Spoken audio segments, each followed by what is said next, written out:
রাজনীতির মাঠে কে কাকে লাল কার্ড দেখাবে তা ঠিক করবে জনগণ, এমন মন্তব্য করেছেন বিএনপির স্থায়ী কমিটির সদস্য অধ্যাপক ডাক্তার AZM জাহিদ হোসেন। নির্বাচন পেছানোর ষড়যন্ত্র করা হচ্ছে বলে মনে করেন তিনি। আর রুহুল কবির রিজভী বলেছেন, তারেক রহমান গণতন্ত্রের ধ্রুবতারা, তাকে দেখে জুলাই আগস্টের আন্দোলন বেগবান হয়েছে। মাইদুর রহমান রুবেলের রিপোর্টে বিস্তারিত। জুলাই আগস্ট গণ অভ্যুত্থানের বর্ষপূর্তি উপলক্ষে রাজধানীর ইঞ্জিনিয়ার্স ইনস্টিটিউশনে বিএনপির পেশাজীবীদের আলোচনা সভার ভেন্যু পরিদর্শন করেন নেতারা। পরে গণমাধ্যমের সাথে আলাপকালে ডক্টর জাহিদ বলেন, সারা দেশে আইন শৃঙ্খলা পরিস্থিতির অবনতি ঘটিয়ে নির্বাচন পেছানোর ষড়যন্ত্র করা হচ্ছে। অন্তর্বর্তী সরকার ও নির্বাচন কমিশন যেভাবে এগিয়ে যাচ্ছে, বিএনপি আশাবাদী যে প্রধান উপদেষ্টা প্রতিশ্রুতির সময়ের মধ্যেই নির্বাচন অনুষ্ঠিত হবে। জনগণ সিদ্ধান্ত নিবে কে কাকে লাল কার্ড আর সবুজ কার্ড সাদা কার্ড দেখাবে।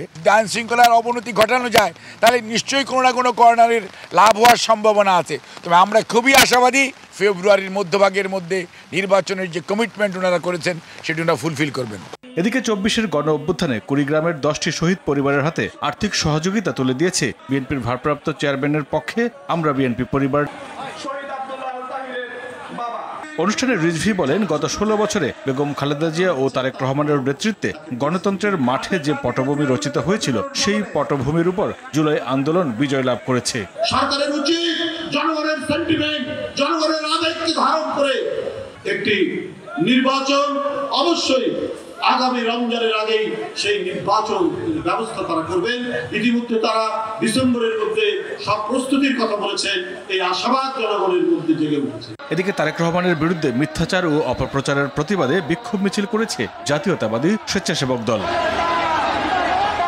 মাইদুর রহমান রুবেল, RTV, ঢাকা।